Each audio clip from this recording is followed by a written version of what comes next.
നമസ്കാരം. പ്രവാസിയാകാൻ തീരുമാനമെടുക്കുന്ന ഓരോ മലയാളിയുടെയും മാനസിക സംഘർഷമാണ് തന്നിലെ കലാ കായിക അവസരങ്ങൾ ഇനി നഷ്ടമാകുമല്ലോ എന്ന ചിന്ത. എന്നാൽ അത്തരം ചിന്തകളെല്ലാം അസ്ഥാനത്താണെന്ന് തെളിയിച്ചുകൊണ്ട് ഓസ്ട്രിയയിലെ ഒരു കൂട്ടം മലയാളികളാണ് ഇന്നത്തെ നമ്മുടെ ചർച്ചയിൽ പങ്കെടുക്കുന്നത്. കലാ കായിക അവസരങ്ങളും വിദേശ മലയാളികളും എന്ന വിഷയമാണ് ഇന്ന് യൂറോപ്പ് മലയാളി ജേണൽ ചർച്ച ചെയ്യുന്നത്. ഏവർക്കും സ്വാഗതം. ഓസ്ട്രിയയിലെത്തിയിട്ട് കുറേ കാലമായോ? ഞാൻ ഓസ്ട്രേലിയ വന്നിട്ട് 31 വർഷമായി. പേരെന്താണ്? എൻ്റെ പേര് സിറേഖ് ചിറകാട്. നാട്ടിലെവിടെയാണ് സ്ഥലം? നാട്ടിൽ ചങ്ങനാശ്ശേരി ആയിരുന്നു, ഇപ്പം എറണാകുളത്തോട്ട് മാറി. ഓക്കെ. ഈ 31 വർഷം മുമ്പ് പാട്ടുകാരനായിരുന്നോ അല്ലോ കായിക താരമായിരുന്നോ? എന്തോ? ഞാനൊരു സിംഗറായിരുന്നു. നാട്ടിൽ വെച്ചും പാട്ട് പാടുമായിരുന്നു. ഞാൻ 5 വർഷം classical music, Carnatic classical music. നമുക്ക് വിദേശത്തേക്ക് പോകണം എന്ന്, വിദേശത്തേക്ക് പോകാൻ ഒരു അവസരം ലഭിച്ചപ്പോൾ എന്താണ് ആദ്യം മനസ്സിലൂടെ പോയത്? നമുക്കിനി പാടാൻ കഴിയുമോ എന്നൊക്കെ തോന്നിയോ? അവസരം ആദ്യം വന്നപ്പം വിദേശത്ത് പോകണമെന്നുള്ളൊരു ജോലിയായിരുന്നു ആദ്യം മനസ്സിലുണ്ടായിരുന്നു. എങ്കിൽ കൂടിയും അതിനോടുകൂടി ഇവിടെ വരുമ്പോൾ കല വളർത്താൻ സാധിക്കുമോ എന്നുള്ളൊരു ആശങ്ക ഉണ്ടായിരുന്നു. തീർച്ചയായിട്ടും. നാട്ടിലാകുമ്പോൾ നമ്മുടെ സുഹൃത്തുക്കളുണ്ട്, ഇല്ലെങ്കിൽ ഇന്നത്തെ പോലെ ഒരു കരോക്കെ ഇട്ട് പാടാനുള്ള ഒരു സെറ്റപ്പ് ഒന്നും അന്നില്ലായിരുന്നു. 30 വർഷം മുമ്പ് നമുക്ക് എപ്പോഴും വേറൊരു കലാകാരന്മാരെ ഡിപ്പെൻഡ് ചെയ്ത് നിന്ന് ഒരു അവതരിപ്പിക്കേണ്ട ഒരു സാഹചര്യമായിരുന്നു. ഒന്നുമില്ല, ഓർഗം വായിക്കാൻ ആൾ വേണം, തബല കൊട്ടാൻ ആൾ വേണം, അങ്ങനെയുള്ള ഇതൊക്കെ ഉണ്ടായിരുന്നു. അപ്പോൾ ഒരു ഗാനമേള നടത്തണമെങ്കിൽ ഒരു ശ്രമമാണ്. അപ്പോൾ തീർച്ചയായിട്ടും നാട്ടിലാണെങ്കിൽ അതിന് വലിയ ബുദ്ധിമുട്ടില്ലായിരുന്നു. ഇപ്പം ഞാൻ അവിടെ ഒരു അമച്വർ ഗ്രൂപ്പിൻ്റെ കൂടെ പാടിക്കൊണ്ടിരുന്നതാണ്. അപ്പോൾ അതിൽ നിന്നൊക്കെ പെട്ടെന്ന് നമ്മൾ യൂറോപ്പിലോട്ട് വരുമ്പോൾ തീർച്ചയായിട്ടും യൂറോപ്പിൽ വരുന്നു എന്നുള്ളൊരു സന്തോഷമുണ്ട്. മറ്റു വിഷമങ്ങളും ഉണ്ടായിരുന്നു. ആദ്യമായിട്ട് എൻ്റെ പെട്ടിയിലുണ്ടായിരുന്ന ഒരു ഹാർമോണിയം പെട്ടിയും 4 ക്ലാസിക്കലിൻ്റെ ബുക്കുമോ അതുകൊണ്ടിങ്ങി വന്നു. എന്തെങ്കിലുമൊക്കെ കാണിക്കാൻ പറ്റുമല്ലോ എന്ന് കാണിക്കൊണ്ട്. പക്ഷെ തീർച്ചയായിട്ടും ഞാൻ നാട്ടിൽ നിൽക്കുന്നതിലുപരിയായിട്ട് എനിക്ക് അവസരങ്ങളുണ്ടായി, വളരാൻ സാധിച്ചു. അത് തീർച്ചയായിട്ടും ഞാൻ നാട്ടിൽ ചെയ്തിരുന്ന ഇത്ര അറിയപ്പെടുവോ അല്ലെങ്കിൽ കുറച്ച് 5 CD-കൾ എനിക്ക് ഇറക്കാൻ പറ്റി. ഇതൊന്നും നാട്ടിൽ നിന്ന് എനിക്ക് നടക്കുമായിരുന്നോ എന്ന് തീർച്ചയായിട്ടും അറിയില്ല. ചിലപ്പോൾ സിനിമാ പാട്ടുകാരനായിരുന്നു, പക്ഷെ അതിലുപരി I feel better to sing devotional song. Okay, മനസ്സിലായോ? കാരണം അങ്ങനെയാണെങ്കിൽ നമ്മൾ ഇവിടുത്തെ ഈ പ്രോഗ്രാം ആദ്യമായിട്ട് തുടങ്ങിയല്ലേ, ഒരു ഭക്തിഗാനത്തോടുകൂടി തുടങ്ങി. എൻ്റെ ആദ്യത്തെ CD-യിൽ തന്നെ ഒരു ചെറിയ ഭക്തിഗാനത്തോടു കൂടി ഞാൻ ആവട്ടെ. ജഗദീശ്വര ജയ ജഗദീശ്വര ദൈവമേ ഹൃദയ നിവാസകനേ, ജഗദീശ്വര ജയ ജഗദീശ്വര ദൈവമേ ഹൃദയ നിവാസകനേ, മഹിതന്നുടയവനേ പരനേ പ്രണമിക്കുന്നു ഞങ്ങൾ, മഹിതന്നുടയവനേ പരനേ പ്രണമിക്കുന്നു ഞങ്ങൾ, ജഗദീശ്വര ജയ ജഗദീശ്വര ദൈവമേ ഹൃദയ നിവാസകനേ,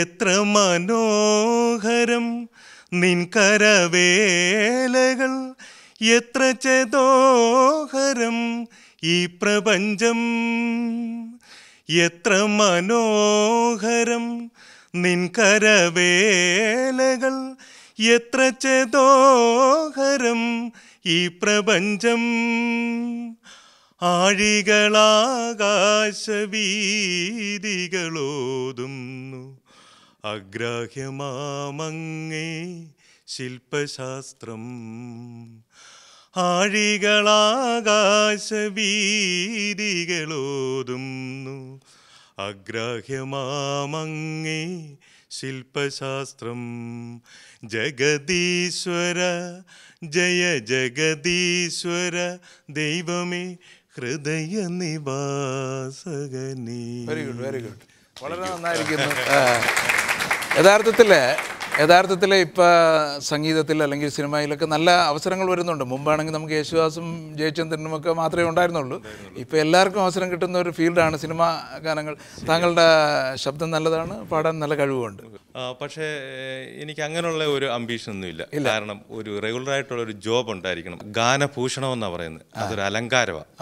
കാരണം അതൊരു ജീവിത മാർഗമായിട്ട് പോകാനുള്ള അത്രയ്ക്കുള്ള കൽപ്പ് എനിക്കുണ്ടോ എന്നുള്ള ഒരു സംശയം എനിക്കുണ്ട്. പക്ഷേ എങ്കിൽ കൂടിയും റെഗുലർ ആയിട്ടുള്ളൊരു ജോബ്, അതിനിടയിൽ കുറച്ച് പാട്ടും ജീവിതം സന്തോഷമായിട്ട് അതാണ്. താങ്കൾ ഓസ്ട്രേലിയയിൽ എത്തിയിട്ട് എത്ര കാലമായി? 19 വർഷം. 19 വർഷമായി. എന്താണ്, പാട്ടാണോ, എന്താണ് കലാപരമായിട്ടുള്ള? എനിക്ക് ഏറ്റവും താല്പര്യം ഉള്ളതും ഞാൻ കൂടുതലായിട്ട് ഇഷ്ടപ്പെട്ട് പ്രവർത്തിക്കുന്നത് നാടക രംഗത്താണ്. നാടകവും സ്കിറ്റുകളും. നാടക രചന, അതിനുള്ള അവസരങ്ങൾ ഉണ്ടാകുന്നുണ്ടോ? ഉണ്ട്. നാട്ടിൽ വെച്ച് നാടകത്തിലൊക്കെ അഭിനയിച്ചിട്ടുണ്ടോ? അഭിനയത്തെക്കാൾ എനിക്ക് താല്പര്യം നാടകരചന, അതുപോലെ സംവിധാനം ചെയ്യൽ, അതിൻ്റെ കലാപരമായ കാര്യങ്ങൾ സംവിധാനവും ഒക്കെ ചെയ്യുന്നു. അതാണ്. ഈ 19 വർഷം മുമ്പ് നമ്മൾ നാട്ടിലെന്ന് പറഞ്ഞാൽ നാടകത്തിനൊക്കെ നല്ല ചാൻസ് ഉണ്ടായിരുന്നു. എല്ലാ അമ്പലങ്ങളിലും പള്ളികളിലും എല്ലാം പെരുന്നാൾ ഉത്സവമൊക്കെ നടക്കുമ്പോൾ എല്ലാം നാടകമായിരുന്നു. ഇപ്പോൾ കുറച്ച് കുറഞ്ഞില്ലേ എന്നൊരു സംശയമുണ്ട്. ഞാനൊക്കെ പോകുന്നതിന് ശേഷം കുറഞ്ഞിട്ടുണ്ട്. അതായിരിക്കും ഇനി വന്നതിൻ്റെ പ്രശ്നമായിരിക്കും. പക്ഷെ ഇവിടെ കൂടി. വിദേശത്ത് നാടകത്തിൻ്റെ പ്രസക്തി കൂടുകയും നമ്മുടെ നാട്ടിൽ നാടകത്തിൻ്റെ പ്രസക്തി കുറയുകയും ചെയ്തു അല്ലേ എന്നാണ് എനിക്ക് തോന്നുന്നത്. കാരണം ഇന്ന് നാടകത്തെക്കുറിച്ച് ഞാൻ ഇപ്പോൾ നാട്ടിലെ സുഹൃത്തുക്കളായിട്ടൊക്കെ ചാറ്റിംഗ് ഒക്കെ ചെയ്യുമ്പോൾ അവർ അത്ഭുതത്തോടെ പറയുന്നു, ഇവിടെ ഞാൻ നാടകം അവതരിപ്പിക്കുന്നുണ്ട്, ഇവിടെ വിയന്നയിൽ അതുപോലെ പുതിയ നാടകങ്ങൾ എഴുതുന്നു, അതുപോലെ സ്വിറ്റ്സർലൻഡിലെ മലയാളികൾ എന്നെ വിളിക്കുന്നു, ഞാൻ അവിടെ പോയി പഠിപ്പിക്കുന്നു, അവതരിപ്പിക്കുന്നു. ഇതൊക്കെ കേൾക്കുമ്പോൾ നാട്ടിലെ അന്നത്തെ കാലത്ത് എൻ്റെ സുഹൃത്തുക്കൾ വലിയ അത്ഭുതത്തോടെ പറയുന്നു, ഇപ്പോഴും നാടകം ഉണ്ടോ. കാരണം അവർക്ക് അവിടെ നാടകങ്ങൾ ഇല്ല, അമേച്ചർ നാടകങ്ങൾ. പക്ഷേ നമ്മളിപ്പോൾ UK നോക്കുകയാണെങ്കിൽ സ്ഥിരം നാടകവേദികൾ എന്ന് പറയുന്നത് ടിക്കറ്റ് കിട്ടാനില്ല. ഇപ്പോഴും എത്രയോ വർഷങ്ങളായിട്ട് ഒരേ നാടകങ്ങൾ കളിക്കുന്നു. മലയാളികളുടെ നാടകമല്ല പറയുന്നത്, ഇംഗ്ലീഷ് നാടകങ്ങൾ ഉണ്ട്. അപ്പോൾ ഇത് അങ്ങനെ ഒരു കലാരൂപം നശിച്ചു പോകാതെ വിദേശത്ത് മലയാളികൾ മാത്രമല്ല വിദേശികളെല്ലാം ഒന്നടങ്കം കൊണ്ട് നടക്കുന്നുണ്ട് ഇല്ലേ? ഉണ്ട്. ഓസ്ട്രേലിയയിൽ തന്നെ സ്ഥിരമായിട്ട് നാടകം നടക്കുന്ന സ്ഥലങ്ങളില്ലേ? ഉണ്ട്. ഇവിടെ എനിക്ക് പറയാനുള്ളത്, ഒരു പക്ഷേ ഞാൻ വിദേശത്ത് ഇവിടെ എത്തിയത് കൊണ്ടാകാം, എൻ്റെ ആ ഗൃഹാതുരത്വം കൊണ്ടാകാം നാടകത്തെ ഞാൻ വിടാതെ മുറുകെ പിടിച്ചിരിക്കുന്നത്. ഒരു പക്ഷേ നാട്ടിൽ തന്നെ തുടർന്നിരുന്നെങ്കിൽ ആ ഒഴുക്കിൽ ഒരു പക്ഷേ ഇത്രയും തിളങ്ങാൻ എനിക്ക് പറ്റുമെന്ന് സംശയമുണ്ട്. നാടകരംഗത്ത് ഒരു പക്ഷേ സിനിമാ രംഗത്തോ സീരിയൽ രംഗത്തേക്കോ ആകർഷിക്കപ്പെട്ട് നീങ്ങുമായിരിക്കാം. പക്ഷെ ഇവിടെ ഏറ്റവും സംതൃപ്തി തരുന്നത് പുതിയ നാടകങ്ങൾ എഴുതുന്നതും അത് ഇവിടുത്തെ ലഭിക്കുന്ന കലാകാരന്മാരൊക്കെ ഉപയോഗിച്ച് അവതരിപ്പിക്കുന്നതാണ്. ഇവിടുത്തെ ഏറ്റവും വലിയ ഭാഗ്യം നല്ല അഭിനയശേഷിയുള്ള നടന്മാരും നടികളും ഇവിടെ ഉണ്ട് എന്നുള്ളതാണ്. അവരെ ഉൾപ്പെടുത്തിക്കൊണ്ട് നാടകങ്ങൾ അവതരിപ്പിക്കും. അല്ല, നമ്മളിവിടെ ഇരിക്കുന്ന എല്ലാവർക്കും ഇപ്പം നമുക്ക് അറിയാവുന്നത്, നാടകം തുടങ്ങുമ്പോൾ 2-3 ബെല്ലടിക്കുമല്ലോ. ബെല്ലടിച്ചിട്ട് മൈക്കിലിങ്ങനെ തട്ടിയിട്ട് ഒരു പറച്ചിലുണ്ട്, നാടകം ആരംഭിക്കുകയായി. ഒന്ന് പറയാമോ അങ്ങനെ? പ്രിയ ഗുരുജനങ്ങളെ, നിങ്ങളേവരുടെയും അനുഗ്രഹാശിസുകളോടെ ഞങ്ങൾ ആരംഭിക്കുന്നു. അപ്പോൾ ഈ നാടകത്തെ ഇത്രയും ഇഷ്ടപ്പെടുകയും നാടക രചന നടത്തുന്ന വ്യക്തിയാണല്ലോ. നാടകത്തിൽ ഇൻട്രസ്റ്റിംഗ് ആയിട്ടുള്ള കുറച്ച് അതിനൊരു ശൈലി ഉണ്ടല്ലോ, നാടകത്തിൻ്റെ സംഭാഷണ ശൈലിയിൽ. അത്തരത്തിലുള്ള ഒരു നാടകത്തിൻ്റെ ഒരു രംഗം, ഒരു സിറ്റുവേഷൻ ഒന്ന് പറയാൻ പറ്റുമോ? ഞാൻ എഴുതിയ ഒരു നാടകത്തിലെ സംഭാഷണം പറയാം. നാടകത്തിൻ്റെ പേരെന്താണ്? കഴിഞ്ഞ വർഷം വിയന്നയിലും സ്വിറ്റ്സർലൻഡിലും അവതരിപ്പിച്ച ബാബിലോണിലെ സൂര്യപുത്രി എന്നൊരു നാടകമാണ്. നമ്മുടെ സാംബശിവനൊക്കെ പറയുന്നത് ഓഥല്ലോ എന്നൊക്കെ പറയുന്നതാണല്ലോ ഇതല്ലേ? ബാബിലോണിലെ സൂര്യപുത്രി എന്ന നാടകം, അതിലെ ഒരു സംഭാഷണം പറയാം. ആവട്ടെ. ബാബിലോണിലെ ഏറ്റവും ധനാഢ്യനായ യോവാക്കിം പ്രഭു, അദ്ദേഹത്തിൻ്റെ ഭാര്യ സൂസന്ന, ഇവരാണ് വേദിയിൽ. ഏദൻ തോട്ടത്തിൽ നിന്നും പുറത്താക്കപ്പെട്ട മനുഷ്യൻ നഷ്ടബോധത്തോടെ മറ്റൊരു തോട്ടത്തിനായി അലഞ്ഞുകൊണ്ടിരുന്നു. ആ ഗൃഹാതുരത്വം മൂലം അവൻ ചെടികൾ നട്ടുപിടിപ്പിച്ചു, പൂന്തോട്ടങ്ങളുണ്ടാക്കി. അവിടെ വിടർന്ന പനിനീർപ്പൂക്കളും നിശാഗന്ധികളും അവൻ്റെ മനസ്സിന് സാന്ത്വനമേകി. യോവാക്കിം പർദീസായിൽ നിന്നും പുറത്താക്കിയെങ്കിലും ദൈവം മനുഷ്യനെ പൂർണ്ണമായും കൈവെടിഞ്ഞില്ല. കുടുംബം എന്ന മറ്റൊരു ഉദ്യാനത്തിലേക്ക് മാറ്റിപ്പാർപ്പിക്കുകയാണ് ചെയ്തത്. കുട്ടികളും കളിച്ചിരികളും മാതാപിതാക്കളും അപ്പൂപ്പനും അമ്മൂമ്മയും ബന്ധുക്കളും അയൽക്കാരും എല്ലാം നറുമലരുകളായി വിടർന്നു നിൽക്കുന്ന കുടുംബമെന്ന ഉദ്യാനം. സുസന്ന, ഈ കാറ്റിന് പൂക്കളുടെ ഗന്ധം. അതെ, നമ്മുടെ ഉദ്യാനത്തിലെ പൂക്കളുടെ ഗന്ധം. അതേ യോവാക്യം, ഈ കാറ്റ് നമ്മുടെ ഉദ്യാനത്തിലൂടെ കടന്നു വരുന്നതാണ്. പാരിജാത പരാഗങ്ങളും പനിനീർ തുള്ളികളും ഈ കാറ്റിലുണ്ട്. അതാ മുല്ലപ്പൂമ്പൊടിയും കൈതപ്പൂ ഗന്ധവുമായി നമ്മുടെ ഉദ്യാനം നമ്മെ മാടി വിളിക്കുന്നു. നമ്മുടെ ഉദ്യാനം, നമ്മുടെ കുടുംബം. Very good, very good, very good, very good. എന്താണ് വിദേശ മലയാളികൾക്ക് ഇപ്പം നമുക്കൊരു കലാകാരനാണ്, നമ്മൾ നാടകം എഴുതുന്ന ആളാണ്, നാടകത്തിൽ അഭിനയിക്കുന്ന ആളാണ്, നമ്മളുടെ ആ ഇൻട്രസ്റ്റ് പോകത്തില്ല. മലയാളികളുടെ ആസ്വാദന ശൈലി എങ്ങനെയുണ്ട്? വിദേശ മലയാളികൾക്ക് നാടകത്തിൽ ഇപ്പോഴും താല്പര്യമുണ്ട്? നാടകത്തോട് വളരെ താല്പര്യമുണ്ട്. ഓക്കെ. അവർ പ്രത്യേകിച്ചും ഒരു നാടകം അവതരിപ്പിക്കുന്ന ഒരു കൾച്ചറൽ ഈവനിങ് ആണെങ്കിൽ നാടകം ഉണ്ടെന്ന് മുമ്പേ പബ്ലിസിറ്റി ഒക്കെ കിട്ടിക്കഴിയുമ്പോൾ വളരെ വലിയ ക്രൗഡ് അവിടെ ഉണ്ടാകും, ആവശ്യത്തോടുകൂടി വരാറുണ്ട്. വളരെ നല്ല താല്പര്യത്തോടെ അവർ ആ നാടകം ആദ്യാവസാനം ശ്രദ്ധിക്കുകയും അവരുടെ പ്രോത്സാഹനം വളരെ വലിയതാണ്. അത് പ്രത്യേകിച്ചും വിയന്നയിലും സ്വിറ്റ്സർലൻഡിലുമുള്ള മലയാളികൾ നാടകത്തെ വളരെയധികം ഇഷ്ടപ്പെടുന്നു. എന്തുകൊണ്ടായിരിക്കും കേരളത്തിൽ ഈ നാടകത്തിൻ്റെ പ്രസക്തി കുറഞ്ഞത്?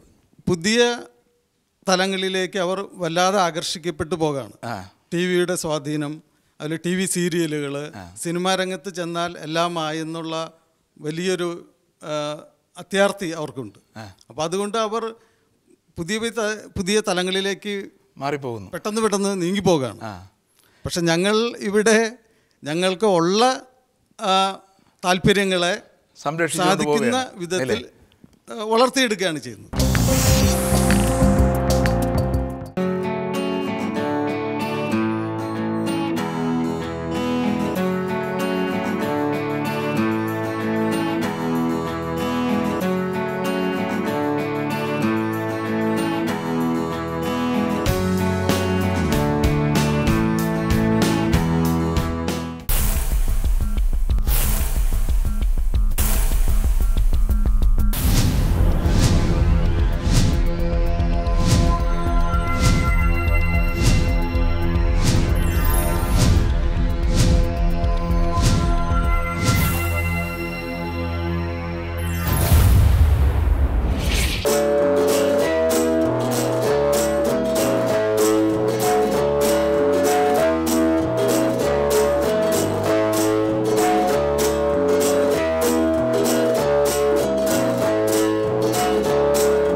താങ്കൾ എന്താണ്, പാട്ടാണോ നാടകമാണോ, എന്താണ് പ്രധാനമായിട്ടുള്ള? ഞാനൊരു വോളിബോൾ പ്ലെയറാണ്. വോളിബോൾ പ്ലെയറാണ്. അതിലുപരി ഇവിടെ ഒരു സ്കൂളിലെ വോളിബോൾ കോച്ചുമായിരുന്നു. ഓക്കെ. ഞങ്ങൾക്ക് വിയന്നയിൽ കഴിഞ്ഞ 30 വർഷമായിട്ട് ഉള്ളൊരു വോളിബോൾ ക്ലബ്ബുണ്ട്. യൂറോപ്പിൽ നടക്കുന്ന പല ടൂർണമെൻറ്റുകളിലും ഞങ്ങൾ പങ്കെടുക്കാറുണ്ട്. ഇപ്പോൾ യൂറോപ്പിൽ വെച്ച് നോക്കുകയാണെങ്കിൽ വോളിബോൾ ടീമുകളെ വെച്ച് നോക്കുകയാണെങ്കിൽ ഏതാണ് ബെസ്റ്റ് ടീം എന്ന് പറയും? കഴിഞ്ഞ വർഷം ലണ്ടനിൽ ബർമിംഗ്ഹാമിൽ വെച്ച് നടന്ന ടൂർണമെൻറ്റിൽ ഞങ്ങളായിരുന്നു ചാമ്പ്യൻസ്.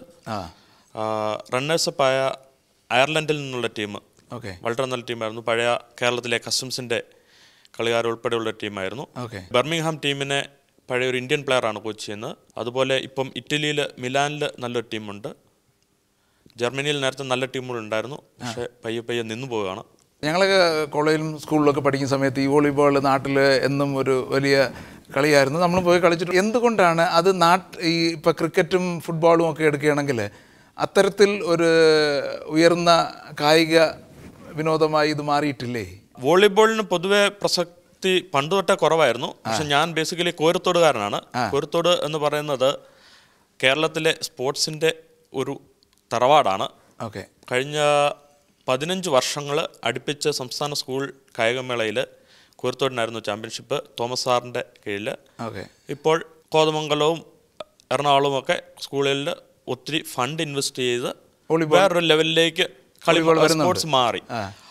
അതിലുപരി നമുക്ക് നാട്ടിൽ സ്പോർട്സ് ചെയ്യുക എന്നുള്ളത് ഏത് തരത്തിലാണ് നമ്മൾ ചെയ്യുന്നത്. ഒന്ന് കോമ്പറ്റീറ്റീവായിട്ട് നമുക്ക് ചെയ്യാം, നമുക്ക് ഒളിമ്പിക്സിലോ അല്ല അങ്ങനെ പോകാമെന്നുള്ളത്.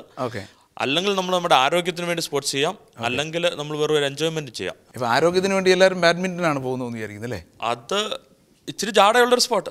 ഓ അത് ശരി.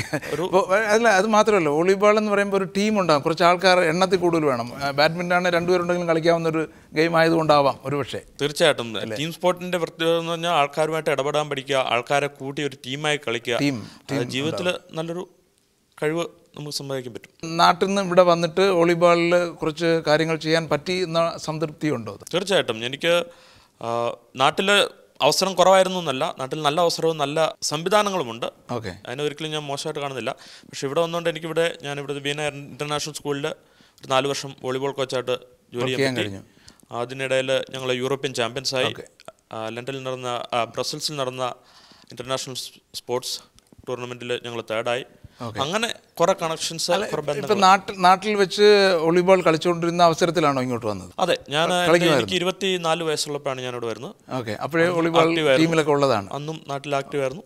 ഇവിടെ വന്നു കഴിഞ്ഞപ്പോൾ ഇവിടെ നല്ലൊരു ക്ലബ്ബ് ഉണ്ടായിരുന്നു, ആ ക്ലബിന്റെ ഭാഗമാകാൻ പറ്റും. അല്ല, ഓസ്ട്രേലിയയിൽ ഒരുപാട് നേരത്തെ തന്നെ വോളിബോൾ ക്ലബ്ബ് ഉണ്ടായിരുന്നത് കേട്ടിട്ടുണ്ട്. ഉണ്ട്. ഇവിടെ മലയാളികളുടെ പോലും സെക്കൻഡ് ജനറേഷനിലുള്ള കുട്ടികൾ ഇവിടെ നാഷണൽ ലെവലിൽ വരെ കളിക്കുന്നുണ്ട്. അതുപോലെ ഇവിടെ നാഷണൽ ലീഗ് കളിക്കുന്ന ക്ലബ്ബുകൾ കളിക്കുന്ന പിള്ളേരുണ്ട്. മലയാളികൾക്ക്, പ്രത്യേകിച്ച് വിയന്നയിലെ മലയാളികൾക്ക് എന്നും ഇൻട്രസ്റ്റ് ഉള്ള സ്പോർട്ടായിരുന്നു വോളിബോൾ. പിന്നെ ഫുട്ബോൾ അല്ലെങ്കിൽ ടെന്നീസ് ആ ഇതിൽ ഭയങ്കരമായ കോമ്പറ്റീഷൻ ഉണ്ട്. അതുകൊണ്ട് സീനിയർ ലെവൽ മറ്റ് ലെവലിലേക്ക് പോകാൻ പറ്റുന്നില്ല. പാട്ട് പഠിക്കാൻ പറ്റിയിട്ടുണ്ടോ? സംഗീതം കുറച്ച് ഇവിടെ ആദ്യം തുടങ്ങിയത്, പിന്നെ ഡാഡിയുടെ അടുത്ത് വന്ന് പഠിച്ചു. കുറച്ച് ബേസിക് എല്ലാം ബേസിക്സ് പഠിച്ചു. പിന്നെ വർണ്ണം, ഗീതം ഒക്കെ പഠിച്ചു. കീർത്തനമൊക്കെ എത്തിയോ? കീർത്തനം വരെ കുറച്ച് ഒരു ഓൺ ആൻഡ് ഓഫ് ആയിട്ട് ഒരു ഫുൾ കോൺസെൻട്രേഷൻ കൊടുക്കാൻ പറ്റിയിട്ടില്ല. എന്നാലും ബേസിക് പഠിച്ചിട്ടുണ്ട് അല്ലേ? ബേസിക് പഠിച്ചിട്ടുണ്ടെങ്കിൽ സ്വരസ്ഥാനങ്ങളാണല്ലോ, സ്വരസ്ഥാനങ്ങൾ കറക്റ്റ് ചെയ്താൽ പാട്ട് പാടാൻ പറ്റും. അപ്പോൾ ഒരു പാട്ട് കേൾക്കാം നമുക്കല്ലേ?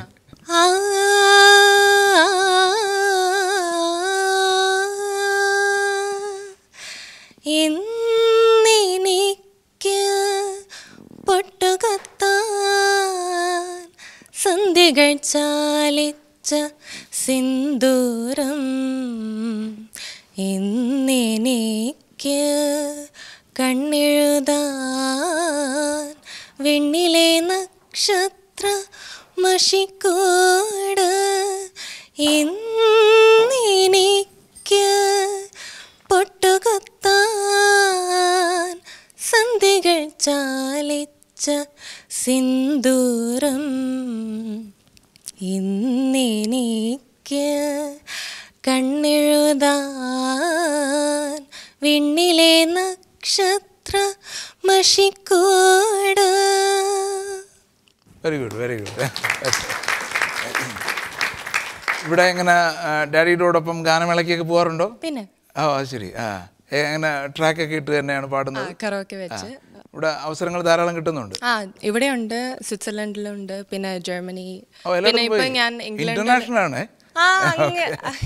പിന്നെ ഇപ്പൊ ഇംഗ്ലണ്ടിൽ പഠിക്കുവായോണ്ട് ഇംഗ്ലണ്ടിൽ ഓപ്പർച്യൂണിറ്റീസ് ഉണ്ട്. ഇംഗ്ലണ്ടിൽ ധാരാളം ഉണ്ട്, ശരിക്കും ഗാനമേളക്കാരുണ്ട് അവിടെ അല്ലേ?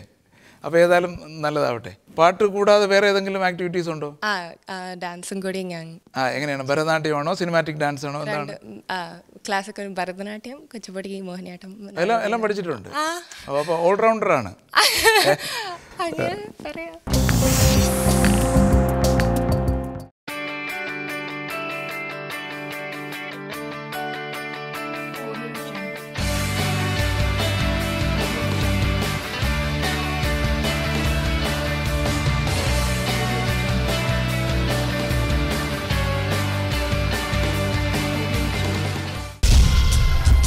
നിങ്ങൾ ഇൻ്റർനെറ്റ് പ്ലഗ് ഇൻ ചെയ്ത് കഴിഞ്ഞാൽ നിങ്ങൾക്ക് നെറ്റ് കണക്ഷൻ ഉണ്ടെങ്കിൽ ഒരു സാമാന്യ സ്പീഡിൽ എല്ലാ ചാനലുകളും നല്ല പിക്ചറും നല്ല സൗണ്ടിലും നിങ്ങളുടെ ടെലിവിഷനിൽ തന്നെ കാണാവുന്ന സെറ്റപ്പ് ബോക്സുകളുണ്ട്.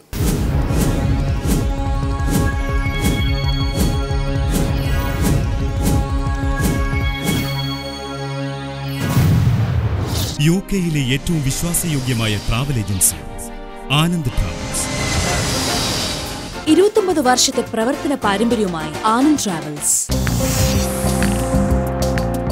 സ്പോർട്സ് ആണോ ആർട്സ് ആണോ എന്താണ് ഇവിടെ വിയന്നയിൽ വന്നിട്ട്? ഞാൻ ഡാൻസറാണ്. സിനിമാറ്റിക് ഡാൻസ് ആണ്? അല്ല, ഞാൻ ഭരതനാട്യം പഠിച്ചിട്ടുണ്ട്, കുച്ചിപ്പുടി പഠിച്ചിട്ടുണ്ട്. പക്ഷെ ഞാൻ പ്രൊഫഷണലി ആയിട്ട് ബാലെ ചെയ്യണത്. അവ കുറച്ച് സീരിയസ് ഡാൻസറാണ് യെസ്. അല്ലേ? ഞാൻ ഉദ്ദേശിച്ച് ഇതൊക്കെ കണ്ടപ്പോൾ വിചാരിച്ചു കുറച്ച് അഗ്രസീവ് ഡാൻസറല്ലേ ഇപ്പോൾ കുട്ടികളുടെ, അതുപോലത്തെയാണെന്ന് ചോദിച്ചു. അപ്പോൾ ബാലെ എങ്ങനെ പഠിച്ചു? ഞാൻ ഇവിടുത്തെ വിയന്ന സ്റ്റേറ്റ് സൂപ്രണ്ട് ബാലയുടെ സ്കൂളിൽ പോയി. അവിടെ 8 വർഷം ഞാൻ അവിടെ പഠിച്ചു. ഇപ്പം അടുത്ത വർഷം ഞാൻ മ്യൂണിക്കിൽ അവിടെ ജോലി ചെയ്യുമ്പോൾ ബാലെ ഡാൻസറായിട്ട്. ബാലെ ഡാൻസറായിട്ട്? യെസ്. അപ്പോൾ ഇത് ഫ്യൂച്ചർ ഒരു ബാലെ ഡാൻസറിൻ്റെ ഒരു ആ ഫീൽഡിൽ പോകാനാണ് താല്പര്യം. അപ്പോൾ എന്താണ് നമ്മളുടെ ഇപ്പോൾ ക്ലാസിക്കൽ പഠിച്ചു, നമ്മുടെ ഇപ്പോൾ ബാലെ പഠിച്ചു, എന്താണ് ഇത് തമ്മിലുള്ള ഒരു വ്യത്യാസം എന്ന് പറയുന്നത്? വ്യത്യാസം ഒത്തിരി വ്യത്യാസമുണ്ട്.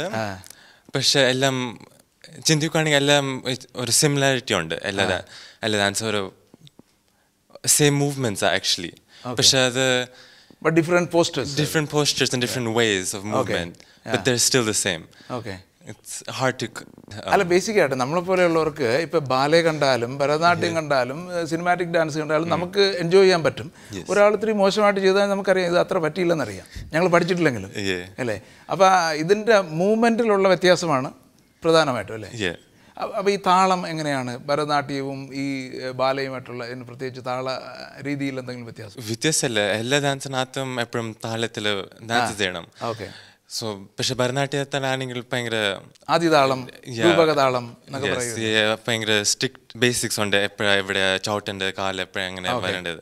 ബാലെ ഇച്ചിരി കൂടുതൽ ഫ്രീ മൂവ്മെന്റ്സ് ഉണ്ട്. അതുകൊണ്ട് അത്ര you don't have to do it at this point of the music. അതായത് ബാലയിൽ കുറച്ചുകൂടെ ഇംപ്രവൈസ് ചെയ്യാനുള്ള സാധ്യത ഉണ്ടെന്നാണ് പറയുന്നത്. ഇച്ചിരി അത്രയില്ല, പക്ഷേ ടൈമിങ്ങിൽ ഫിനിഷ് ചെയ്യണം അല്ലേ? ടൈമിംഗ് ഉണ്ടാവണം. ഫ്യൂച്ചറിലൊരു ബാലെ ഡാൻസർ ആവാനുള്ള ബാലെ ഡാൻസ് പഠിച്ചിട്ട് നമ്മുടെ മലയാളികൾ പഠിക്കണം എന്ന് താല്പര്യപ്പെടുന്നുണ്ട് ഈ ബാലെ ഡാൻസ്? യെസ്. ഇപ്പം ബാലെ ആണെങ്കിൽ ഓൾറെഡി ഭയങ്കര ബാക്കായി, അത്ര ഇമ്പോർട്ടൻസ് കൊടുക്കണില്ല ആൾക്കാർ, മലയാളികൾ കൊടുക്കാറില്ല. പക്ഷെ ഇവിടുത്തെ എല്ലാം വേൾഡിൽ അവർ അത്രയും ഇമ്പോർട്ടൻസ് കൊടുക്കണില്ല. പക്ഷെ എനിക്കത് മാറ്റണം. എക്സ്പെഷ്യലി മലയാളികളോട് കാണിക്കണം ഇത് എക്സിസ്റ്റൻസ് ഉണ്ട്. ഒത്തിരി ആൾക്കാർ അറിയത്തില്ല ബാലെ എന്താ. ബാലെ ഡാൻസ് കളിക്കുമ്പോൾ ഈ മലയാളികളുടെ കാര്യം ഇപ്പോൾ തൽക്കാലം വിട്ടാലും ഓസ്ട്രിയയിലെ ആൾക്കാർ അതിനോട് ഇൻട്രസ്റ്റ് കാണിക്കാറുണ്ട്. ഒത്തിരി ഇൻട്രസ്റ്റ് കാണിക്കാറുണ്ട്. ചില ആൾക്കാർ ഇൻട്രസ്റ്റ് ഉണ്ട്, ചില ആൾക്കാർ അറിയത്തില്ല. അപ്പോൾ ബാലയിൽ ഒരു മുന്നോട്ടുള്ള കാലം ചെയ്യണമെന്നാണ് ആഗ്രഹിക്കുന്നത് അല്ലേ? ആഗ്രഹമുണ്ട്. പക്ഷെ ഭരതനാട്യം കുച്ചിപ്പുടിയും ഇന്ത്യൻ കൾച്ചറിലും അതും രണ്ടും കണ്ടിന്യൂ ചെയ്യും. അപ്പോൾ അങ്ങനെ വരുമ്പോൾ നമുക്ക് AR റഹ്മാൻ എന്ന മ്യൂസിക് ഡയറക്ടർ ചെയ്ത പോലെ ഒരു ഫ്യൂഷൻ നമുക്ക് ചെയ്യാൻ പറ്റുമായിരിക്കുമല്ലോ എപ്പോഴെങ്കിലും? ഒരു ബാലയും ഭരതനാട്യവും കുച്ചിപ്പുടിയും എല്ലാം കൂടെ മിക്സ് ചെയ്തിട്ട്. ഞങ്ങൾ ഓൾറെഡി അങ്ങനത്തെ ചെയ്തിട്ടുണ്ട്. പക്ഷെ എനിക്ക് കൂടുതൽ താല്പര്യം പ്യൂറായിട്ട് ചെയ്യാനായിട്ട്. കണ്ടിട്ട് ഒരു കലാകാരന്റെ ലക്ഷണമാണ് സ്പോർട്സിനേക്കാൾ നാടകത്തിലാണ്. നാടകത്തിന്റെ ഒരു ലക്ഷണമുണ്ട്, ഒരു നായകനൊക്കെ ആവാനുള്ള ഒരു കെട്ടും മട്ടും ഒക്കെ ഉണ്ട് കേട്ടോ. നായകനായിട്ട് ഇവിടെ 1-2 നാടകങ്ങൾ അഭിനയിച്ചു. നാട്ടില് സ്കൂളിൽ പഠിച്ചുകൊണ്ടിരുന്നപ്പോൾ പോലെ നാടകങ്ങൾ താല്പര്യം ഉണ്ടായിരുന്നു. അപ്പോൾ സ്കൂളുകളിൽ മത്സരങ്ങളിൽ നാടകങ്ങളിൽ അഭിനയിച്ചിട്ടുണ്ട്. അത് കഴിഞ്ഞ് ഇവിടെ വന്ന് ഇവിടെ വന്നപ്പോൾ ഇവിടെ നാടകത്തിൽ അഭിനയിക്കണമെന്നോ അല്ലെങ്കിൽ ഞാൻ നാട്ടിൽ അഭിനയിച്ചിട്ടുണ്ടെന്ന് ഞാൻ ആരോടും പറഞ്ഞിട്ടില്ല. പക്ഷേ എനിക്കറിയില്ല എന്തുകൊണ്ടോ കണ്ടപ്പോൾ ഒരു സ്റ്റൈലുണ്ട് കേട്ടോ. ജാക്സൺ ചേട്ടനാണ് നാടകത്തിലേക്ക് ആദ്യമായിട്ട് സെലക്ട് ചെയ്തത്.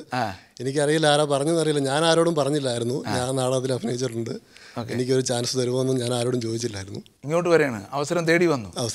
അതാണ് പറയുന്നത്. ഇപ്പം നമ്മൾ നാട്ടിലല്ല എവിടെ പോയാലും നമുക്ക് കഴിവുണ്ടെങ്കിൽ നമ്മൾ അവസരം തേടി വരും. ഈ നാടകം എന്ന് പറയുന്നത് 2 മണിക്കൂർ 3 മണിക്കൂർ നീളമുള്ള നാടകമായിരിക്കുമല്ലോ ഇവിടെ അഭിനയിക്കുന്നത്. അതാ ചെറിയ നാടകങ്ങളാണ്. ഇവിടെ ഞാൻ ആദ്യമായിട്ടൊരു സാമൂഹ്യ നാടകത്തിൽ അഭിനയിച്ചു, സമ്മോഹനം എന്ന് പറഞ്ഞ്. ആ നാടകത്തിന്റെ അതൊരു 1.5 മണിക്കൂർ നാടകം. 1.5 മണിക്കൂർ.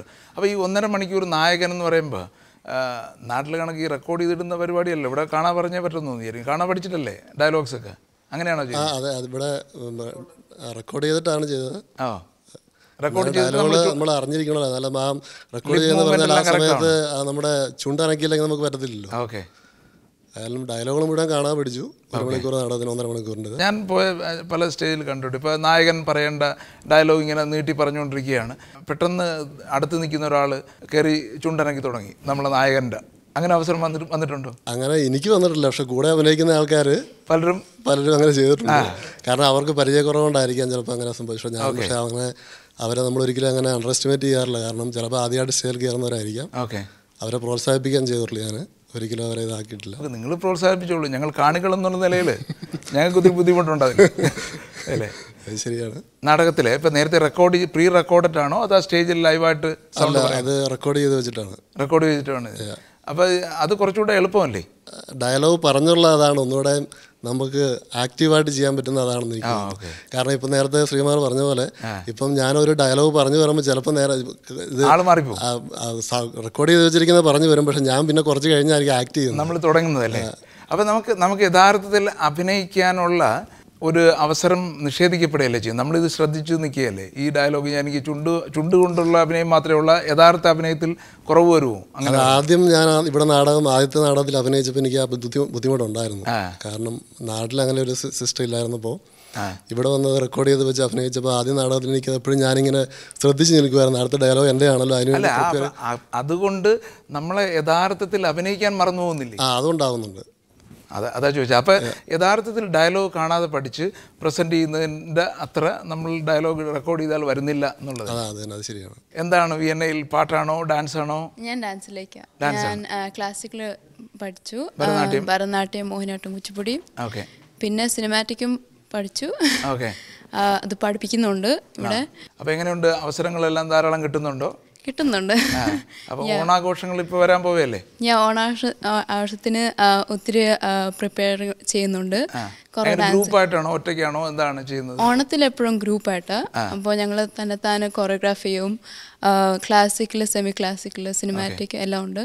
കോമ്പറ്റീഷൻ ആകുമ്പം ഗ്രൂപ്പും ഉണ്ട്, സിംഗിളും ഉണ്ട്. അപ്പോൾ നമ്മളിങ്ങനെ ഗ്രൂപ്പായിട്ട് ഇങ്ങനെ ഡാൻസ് ഒരുമിച്ച് കളിക്കുമ്പോൾ നമുക്കൊരു സുഹൃത്ത് വലയം ഉണ്ടാക്കാൻ കഴിയുന്നുണ്ടെന്ന്?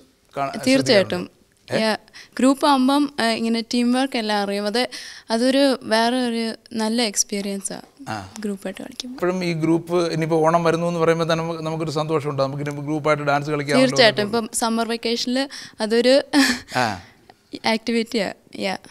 നേരത്തെ പറഞ്ഞതുപോലെ ബാലെ പഠിക്കണമെന്ന് വല്ല താല്പര്യമുണ്ടോ? അത് താല്പര്യമുണ്ട്, പക്ഷേ എനിക്ക് തോന്നുന്നു ഇച്ചിരി ലേറ്റായി. അങ്ങനെ ഉണ്ടോ? ബാലെ പഠിക്കാൻ ലേറ്റ് ആവുമോ?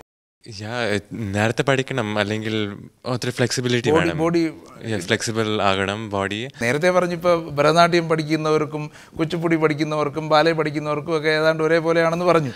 ഒരേപോലെയാ, പക്ഷെ ഡിഫറൻസ് ഉണ്ട്. എല്ലാ ഡാൻസിനും ഡിഫറൻസ് ഉണ്ട്. അത് ഞാൻ നേരത്തെ പറഞ്ഞു. പക്ഷെ ബാലെ കൂടുതൽ ഡിമാൻഡിങ് ബോഡിക്ക്. ഭരതനാട്യം കുച്ചിപ്പുടി അങ്ങനെ ഡിമാൻഡിങ് അല്ല. അങ്ങനെയാണ്. ബാലെ പഠിച്ചില്ലെങ്കിലും ബാലെ ഫ്ലെമിംഗ് കൂടെ ഇച്ചിരി ഒരു മിക്സ് പോലെ, ഫ്യൂഷൻ പോലെ ചാൻസ് തന്നിട്ടുണ്ട്. ഇച്ചിരി ഒരു ജസ്റ്റ് ഒരു ചാൻസ് ആയിട്ട് കിട്ടിയിട്ടുണ്ട്. അത് അപ്പോൾ ഇൻട്രസ്റ്റ് വന്നായിരുന്നു അത് ഇച്ചിരി കൂടുതൽ പഠിക്കാൻ. ഫ്ലെമിംഗോ ഡാൻസ് ഒരു പ്രത്യേകതരം ഡാൻസ് ആണല്ലോ, ഇങ്ങനെ കാലൊക്കെ പൊക്കി വെച്ചിട്ടുള്ളതല്ലേ. അപ്പോൾ ഏതായാലും ഭരതനാട്യവും കുച്ചിപ്പുടിയൊക്കെ പഠിക്കുന്നുണ്ടോ? പഠിച്ചിട്ടുണ്ട്. കഴിഞ്ഞ സ്വിറ്റ്സർലൻഡിൽ പോയായിരുന്നു, കേളിയിൽ. അപ്പം പ്രൈസ് മേടിച്ചായിരുന്നു.